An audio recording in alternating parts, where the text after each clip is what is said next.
Hello, Lynn Watts here with Wyatt the Wonder Dog Books. And today I'm going to be talking about conflict resolution. So I'm guessing if you're breathing, you've had conflicts before and you've had to figure out how to resolve them. And maybe you've been successful at that and maybe not. If you're a school counselor or a parent or a grandparent or in any kind of relationship with children, my guess is that you are around kids when they have conflicts and helping them learn some skills for how to resolve those conflicts is really important because conflicts is just a natural part of being human and a part of life. So this is a really important concept and a really important lesson for kids to learn. It's more involved than just saying to kids, well, talk it out. I think, we have these particular kind of catchphrases that sometimes we use with kids. And we have to make sure, first of all, that when we use them, that kids know what we're talking about. What does that mean? Talk it out. We have to give examples. But aside from that, I think it's always way, way more complicated than that. Every conflict has its own unique characteristics. So before I go any farther in talking about some of the main concepts that we need to teach to help kids learn to resolve conflicts, let me tell you where you can find some more information and some lesson plans that are laid out in alignment with ASCA standards and with all the tools and tricks that you need to teach a lesson on these different topics I'm going to be mentioning. First of all, of the Wyatt books, the Wyatt Learns About Good Manners is probably the one that is most clearly directed toward conflict. In this book, Wyatt has a conflict with his good friend Max. He learns the I statement. He learns some things that are not effective in resolving conflicts. But he learns some very specific skills. And I think that's one of the key things about this book. Then if you want an actual laid out lesson plan that goes along with that book, I'd recommend the Stories to Learn by book, which has a lesson plan, activities, wordsheet, coloring sheets, all kinds of things for each one of the Wyatt books, but it has a whole chapter specifically on good manners.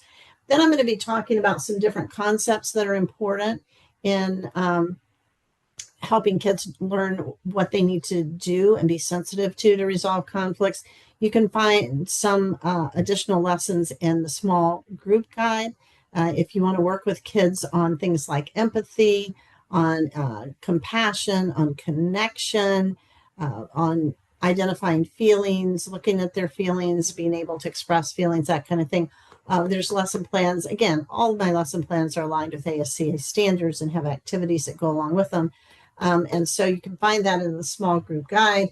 And then last but not least, you can find lesson plans for an entire year, which cover everything I'm going to be talking about today in the Book of Lesson Plans, Volume 2.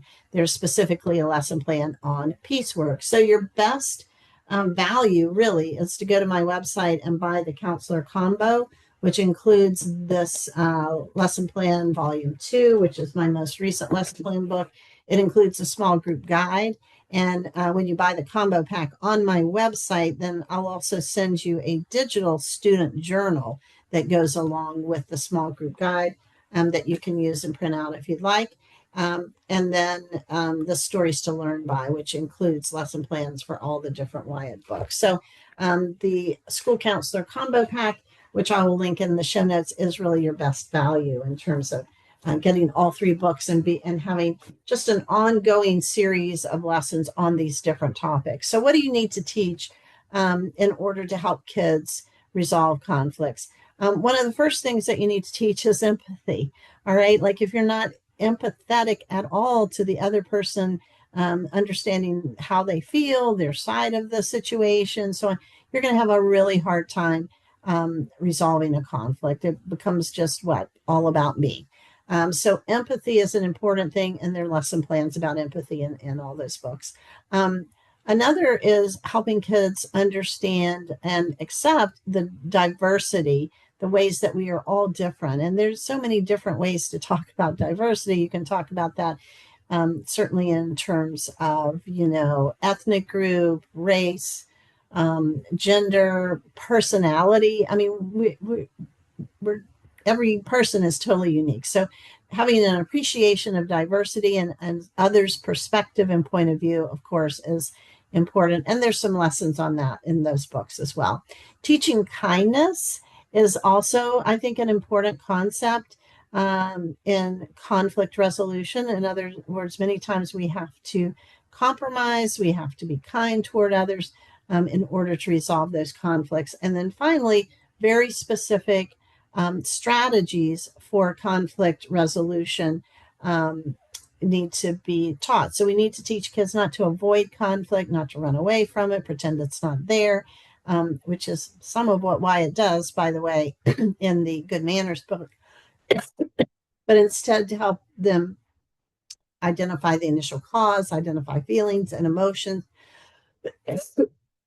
discover an area of mutual agreement, make a plan, all right, how to do that. And then here's something that we often don't teach, and that's how to follow up.